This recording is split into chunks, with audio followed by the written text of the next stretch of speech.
Assalamualaikum warahmatullahi wabarakatuh. Perkenalkan, saya Anissa Karimah, NIM 18231043 dari kelas pendidikan IPA B Universitas Negeri Padang. Saya mempresentasikan proposal penelitian saya untuk tugas mata kuliah metodologi penelitian dalam pembelajaran IPA. Judul proposal saya yaitu adalah pengembangan penuntun praktikum IPA terpadu berbasis model pembelajaran kolaboratif teamwork learning untuk siswa SMP atau MTS kelas 7 dengan dosen pengampu Bapak Dr. Febrianto MPD. Baik, ini adalah merupakan daftar isi dari proposal saya.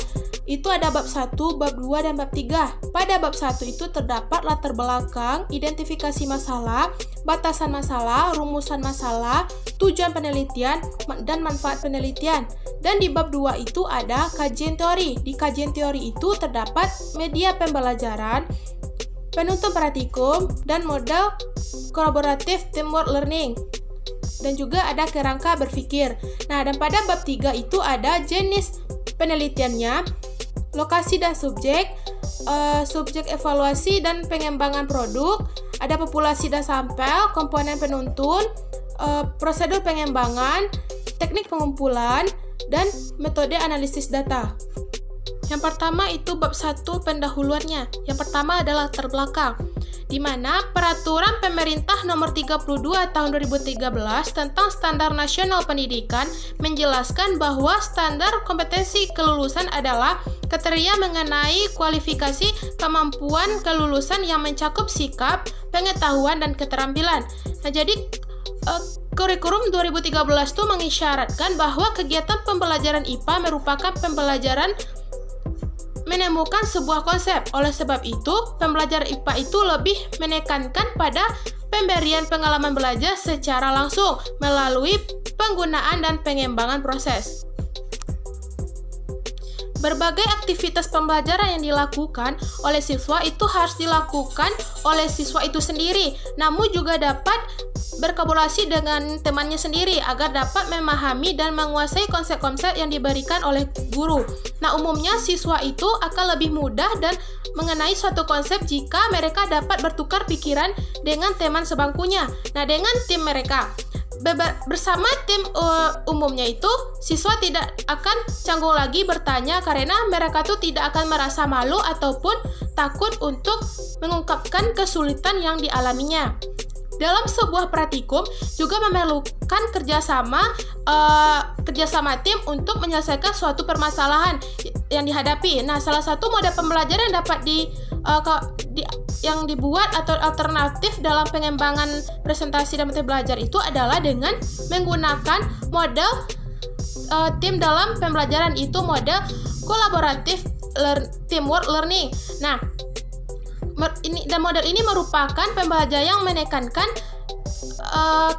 kinerja dan kekompakan tim yang dibentuk siswa dalam memecahkan permasalahan diberikan oleh guru. Nah, sehingga diharapkan praktikum dilaksanakan oleh peserta didik dapat menunjang kerjasama dalam sebuah kelompok. Nah, serta seluruh siswa itu dapat berperan aktif dalam pelaksanaan kegiatan praktikum. Keterampilan proses akan berkembang apabila dilakukan kegiatan praktikum. Nah, dalam bentuk pelaksanaan keterampilan proses dalam kegiatan praktikum itu meliputi beberapa tahap. Yang pertama itu ada dari masalah, merumuskan masalah, mengajukan hipotesis, mendesain strategi penelitian, menyusun instrumen penelitian, dan mengumpulkan data dan menganalisis data, dan menarik kesimpulan. Jadi dari penjelasan di atas, dengan mengembangkan penuntun praktikum IPA terpadu berbasis model pembelajaran kolaboratif teamwork learning untuk siswa SMP itu bisa dikembangkan. Berikutnya pada bab 1 itu ada identifikasi masalah dan batasan masalah.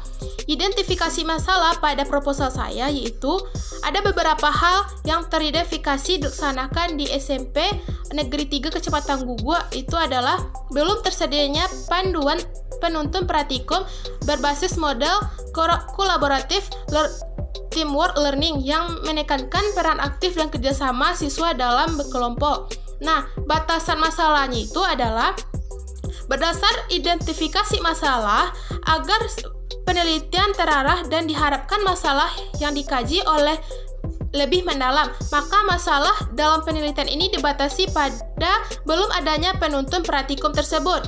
Nah, dan praktikum yang terdapat dalam buku-buku paket dengan banyak materi pembelajaran hingga berkurang efektif untuk digunakan. Penuntun praktikum yang tersedia pada buku paket atau panduan yang dibuat oleh guru belum mampu menunjang peran aktif siswa serta kurang menekankan kerjasama siswa dalam kelompok sehingga menyebabkan beberapa siswa itu menjadi pasif saat melakukan praktikum. Selanjutnya itu ada rumusan masalah.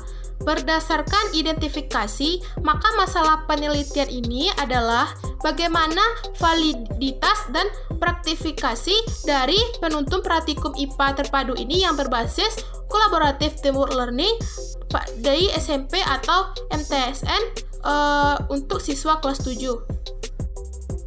Selanjutnya ada tujuan penelitiannya, yang mana itu ada 3. Yang pertama itu mengetahui validitas dari penuntun praktikum IPA terpadu berbasis kolaboratif teamwork learning SMP MTSN siswa kelas 7 yang dikembangkan. Yang kedua itu mengenai praktilitas dari penuntun praktikum IPA terpadu berbasis kolaboratif teamwork learning SMP MTSN untuk siswa kelas 7 yang dikembangkan.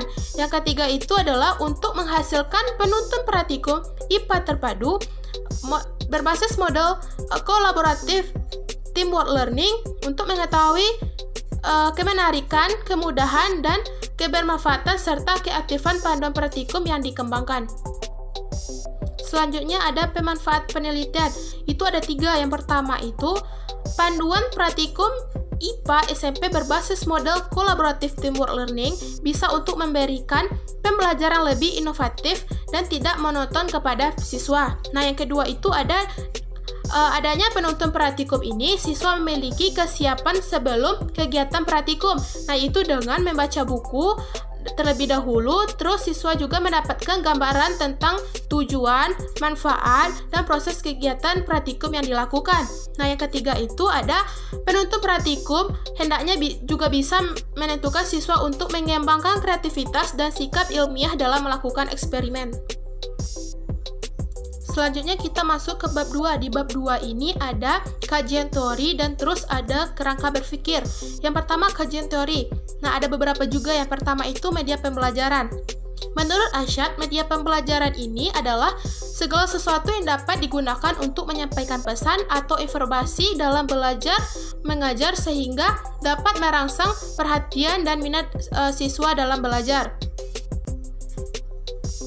Ada 2 fungsi media dalam pembelajaran menurut Gafur. Yang pertama itu adalah sebagai alat bantu belajar atau teaching aids. Nah, contohnya itu seperti papan tulis, board maker, peta, bola dunia, bagan, grafik, proyektor, dan lain sebagainya. Yang kedua itu ada sebagai media yang dapat digunakan untuk belajar sendiri tanpa menggunakan guru. Nah, atau disebut juga dengan self-instructional media. Nah, contohnya itu seperti modul komputer multimedia, paket pengajaran berprogram, buku resep, dan buku petunjuk pengoperasian suatu peralatan. Jadi, bahwa media pembelajaran itu adalah sarana yang digunakan untuk meningkatkan kualitas pembelajaran melalui komunikasi yang efektif karena peran dari media pembelajaran tersebut. Nah, itu adalah peralatan interaksi antara guru dengan siswanya. Selanjutnya, yang ada di kajian teori itu panduan praktikum. Nah, petunjuk praktikum menurut syarat keputusan Menteri Pendidikan Nasional nomor 36 DO 2001 adalah pedoman pelaksanaan praktikum yang berisi tata cara persiapan pelaksanaan analisis data dan pelaporan. Nah, pedoman tersebut disusun dan ditulis oleh kelompok staf pengajar yang menangani praktikum tersebut dan mengikuti kaidah tulisan ilmiah tersebut.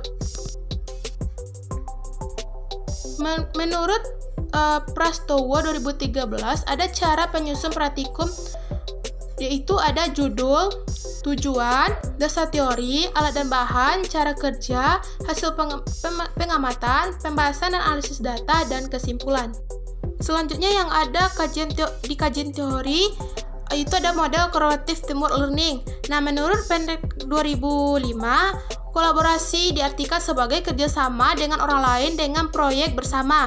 Nah, belajar kolaboratif berfokus pada berbagai kelebihan yang bersifat kognitif yang muncul karena adanya interaksi yang akrab pada saat kerjasama. Dan menurut Jiwa 2013, model collaborative teamwork learning ini merupakan model pembelajaran kolaboratif yang berbasis model tim dalam pembelajaran. Nah, collaborative teamwork learning ini pada hakikatnya adalah model pembelajaran yang menonjolkan kinerja dan kekompakan tim dalam bentuk siswa dan memecahkan permasalahan yang diberikan oleh guru. Menurut Francis 2008, model collaborative teamwork learning ini memiliki beberapa tahap. Yang pertama itu ada forming. Nah, forming ini merupakan kegiatan pembukaan tim serta mendiskusikan permasalahan diberikan oleh guru. Nah, yang kedua itu ada storming. Nah, ini mencakup kegiatan pengungkapan hipotesis dari siswa yang terkait dengan permasalahan yang diberikan. Nah, siswa dalam hal ini mengajukan suatu hipotesis terkait permasalahan yang diberikan. Nah, yang ketiga itu ada norming. Nah, menentukan sumber-sumber yang berkaitan untuk memecahkan permasalahan yang dibahas dalam LKS. Selain itu, sumber dari buku-buku yang terkait. Selain itu juga dapat melakukan suatu penyelidikan sebagai sumber lain untuk memecahkan masalah. Nah, selanjutnya itu ada forming. Nah, performing ini mengkomunikasikan hasil pemecahan masalah melalui kegiatan presentasi tim. Nah, yang terakhir itu adalah adjourning. Nah, itu mencakup kegiatan pengkolaborasian pemahaman berdasarkan presentasi yang telah dilakukan. Selanjutnya yang ada di bab 2 itu ada kerangka berpikir. Panduan penuntun yang disediakan itu seolah-olah biasanya hanya berbentuk lembar-lembaran, sehingga petunjuk yang diberikan sangat singkat dan sulit dipahami. Selain itu, petunjuk praktikum juga biasanya dibuat dari buku paket yang bercampur dengan materi pembelajaran yang sangat banyak sehingga kurang efektif digunakan. Oleh karena itu, perlu dikembangkan penuntun praktikum yang mengikuti sintak model kolaboratif teamwork learning yang mampu meningkatkan kemampuan kerjasama dan keefektifan siswa. Nah, ini adalah bagian dari kerangka berpikir.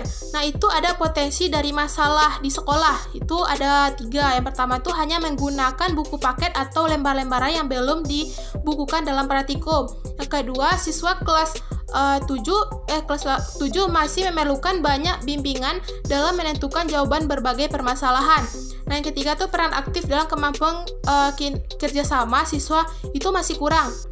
Selanjutnya masuk kepada pengembangan buku penuntun praktikum IPA berbasis model kolaboratif teamwork learning. Selanjutnya menuju validasi ahli. Terus kita uji coba pemakaiannya. Nah, jadi pemantauan praktikum berbasis kolaboratif teamwork learning yang tervalidasi dan menarik dan mudah dan juga bermanfaat. Selanjutnya kita masuk kepada bab 3. Di bab 3 ini yang pertama ada jenis penelitiannya. Nah, jenis penelitian yang saya ambil itu ada method research and development atau penelitian dan pengembangan. Terus lokasi dan subjek penelitiannya itu di lokasi penelitian adalah SMP Negeri 3 Kecamatan Gugua dan subjek uji coba itu produk hasil penelitian adalah kelas 7 semester ganjil. Selanjutnya yang ada di bab 3 itu adalah subjek evaluasi pengembangan produk. Subjek evaluasi terdiri atas ahli bidang isi atau materi, ahli media desain, pembelajaran instruksional, dan uji kekompakan kelompok kecil. Nah, uji ahli materi dilakukan oleh ahli bidang isi materi. Nah, untuk mengevaluasi isi materi pembelajaran pada penuntun praktikum IPA, dan uji ahli desain dilakukan oleh ahli desain media instruksional untuk mengevaluasi pada penuntun praktikum IPA. Selanjutnya yang terdapat di bab 3 itu ada populasi dan sampel. Yang pertama itu ada populasi dulu. Nah, apa sih populasi? Populasi ini merupakan keseluruhan objek yang menjadi sasaran penelitian. Nah, yaitu dapat dikemukakan bahwa yang menjadi populasi dalam penelitian saya ini adalah siswa SMP Negeri 3 Kecamatan Guguk semester ganjil. Selanjutnya itu ada sampel. Sampel ini merupakan sebagian dari jumlah populasi yang dianggap representatif dalam penelitian. Nah, oleh karena itu sampel yang dipilih itu harus mewakili populasi karena sampel ini merupakan alat atau media yang menjadi sifat-sifat populasinya. Nah, jadi sampel yang saya gunakan itu satu kelas, yaitu kelas 7 SMP Negeri 3 Kecamatan Guguk semester ganjil. Selanjutnya yang terdapat bab 3 itu ada komponen penuntun. Jadi komponen penuntun yang dikembangkan dalam penelitian saya ini adalah isi penuntun dan materi praktikum. Selanjutnya yang ada di bab 3 itu ada prosedur pengembangan. Nah, prosedur pengembang ini saya ambil dari langkah-langkah penelitian menurut Brock and Gale. Nah, ada berdelapan. Yang pertama itu ada studi pendahuluan. Nah, di studi pendahuluan ini, langkah studi pendahuluan meliputi analisis kebutuhan, studi pustaka, studi literatur, dan penelitian skala kecil yang dilakukan. Yang kedua itu merencanakan penelitiannya. Nah, setelah melakukan studi pendahuluan, kita tuh masuk kepada merancangkan penelitian. Itu ada dua, merumuskan tujuan penelitian dan memperkirakan tenaga, dana, waktu, merumuskan kualifikasi penelitian dan bentuk-bentuk dalam penelitian. Yang ketiga itu ada pengembangan desain. Itu menggabungkan untuk permulaan dari produk yang akan dihasilkan. Termasuk dalam langkah ini adalah mempersiapkan komponen pendukung, terus menentukan buku pedoman dan petunjuk, dan melakukan evaluasi terhadap kelayakan produk. Nah, langkah pengembangan desain ini meliputi beberapa. Yang pertama itu menentukan desain produk yang dikembangkan, terus menentukan sarana dan prasarana penelitian yang dibutuhkan selama proses penelitian dan pengembangan. Selanjutnya itu menentukan tahap-tahap pelaksanaan uji desain di lapangan. Terus ada menentukan pihak yang terlibat dalam penelitian. Yang keempat itu masuk kepada uji lapangan terbatas. Nah, langkah ini merupakan model atau desain berdasarkan uji lapangan terbatas yang menyempurnakan produk awal akan dilakukan setelah dilakukan uji coba lapangan. Nah, terus masuk kepada revisi hasil uji lapangan terbatas. Nah, di sini melakukan terhadap produk awal yang dihasilkan berdasarkan hasil uji coba awal. Nah, perbaikan ini sangat mungkin dilakukan dari satu kali sesuai dengan hasil yang ditunjukkan dalam uji coba, sehingga diperoleh draft produk utama yang dapat siap diuji coba lebih luas lagi. Yang keenam itu masuk kepada uji coba secara luas. Nah, langkah uji coba produk secara luas ini ada beberapa. Yang pertama itu melakukan uji efektivitas desain produk. Nah, kedua uji efektivitas desain. Yang ketiga itu uji lapangan. Nah, uji lapangan ini merupakan desain yang efektif, bisa saja substansinya maupun metodologinya. Yang ketujuh itu masuk kepada revisi hasil uji coba secara luasnya. Nah, pada langkah ini memperbaiki kedua setelah uji lapangan yang lebih luas dari uji lapangan yang pertama. Nah, penyempurnaan produk ini itu dari hasil uji coba lapangan lebih luas itu akan menetapkan produk yang akan kita kembangkan. Nah, karena tahap uji coba lapangan ini sebelumnya dilaksanakan dengan adanya kelompok kontrol. Yang terakhir itu ada produk akhirnya. Setelah dilakukan uji coba produk secara luas, terus maka tahap terakhir dari pembuatan modul ini itu pembuatan penuntun ini itu ada produk akhir dan modul dan penuntun bisa digunakan untuk proses belajar siswa. Selanjutnya yang ada di bab 3 itu ada teknik pengumpulan data. Nah, teknik pengumpulan data yang sambil itu ada dua, itu wawancara, terus teknik angket dan teknik tes khusus. Nah, teknik wawancara itu sama juga dengan teknik observasinya. Nah, pengumpulan data dengan teknik observasi dan wawancara digunakan untuk mengetahui proses kegiatan pembelajaran IPA yang ada di sekolah. Nah, untuk mengetahui kelengkapan sarana prasarana di SMP yang saya teliti. Nah, yang menunjukkan proses pembelajaran IPA seperti keberadaan laboratorium IPA-nya, kelengkapan dan alat praktikum, terus keberadaan panduan praktikumnya. Terus yang uji angket dan tes khusus itu instrumen angket diberikan kepada siswa dan guru IPA-nya pada SMP 3 Kecamatan Gugua. Nah, untuk mengetahui kebutuhan akan media pembelajaran berupa panduan praktikum. Nah, instrumen angket uji alih desain itu digunakan untuk mengumpulkan data tentang kelayakan produk. Nah, berdasarkan kesesuaian desain dan juga isi materi pada produk yang telah dikembangkan. Nah, instrumen angket terus Repon menggunakan untuk mengumpulkan data dan kemenarikan, kemudahan, dan kemanfaatannya. Yang terakhir yang terdapat di bab 3 itu ada metode data. Analisis data yang dilakukan berdasarkan instrumen uji validasi dan uji lapangan. Nah, instrumen angket penelitian uji validasi, ahli memiliki dua pilihan jawaban yang sesuai dengan komen pertanyaan. Instrumen penilaian sesuai materi pembelajaran dan desain pada produk, pilihan dua jawabannya yaitu iya dan tidak. Nah, masing-masing pilihan jawaban mengartikan tentang kelayakan produk menurut ahli. Terus data kemenarikan produk diperoleh dari awal pada tahap uji lapangan. Nah, instrumen angket terhadap penggunaan produk ini memiliki 4 pilihan jawaban yang sesuai dengan konten pertanyaan, yaitu tidak menarik, cukup menarik, menarik, sangat menarik. Instrumen angket yang digunakan untuk memperoleh data, kemudian produk itu memiliki 4 pilihan jawaban, yaitu tidak dipermudah, cukup mempermudah, dan sangat dipermudah. Nah, inilah tabel skor penilaian terhadap pilihan jawaban. Nah, di sini ada yang uji kemenarikannya itu ada sangat menarik, menarik, cukup menarik, dan kurang menarik, dan ada terdiri dari beberapa skor. Yang sangat menarik itu 4, terus menariknya ada 3, cukup menariknya itu ada 2, kurang menariknya ada 1. Bisa dilihat pada tabel. Sebenarnya instrumen yang digunakan itu memiliki 4 pilihan jawaban, sehingga penilaian total yang dicari itu dengan menggunakan rumus. Nah, rumusnya ini itu ada skor penilaian itu sama dengan jumlah skor pada instrumen per jumlah nilai total skor tertinggi itu dikali 4. Terus hasil penilaian tersebut kemudian dicari rata-ratanya dan dari jauh subjek sampel uji coba dan dikonversikan ke pertanyaan penilai untuk menentukan kemenarikannya, kemudahan, dan kemanfaat produk yang dihasilkan. Terus hasil konversi ini diperoleh dengan menggunakan analisis secara deskriptif terhadap skor penilaian yang diperoleh.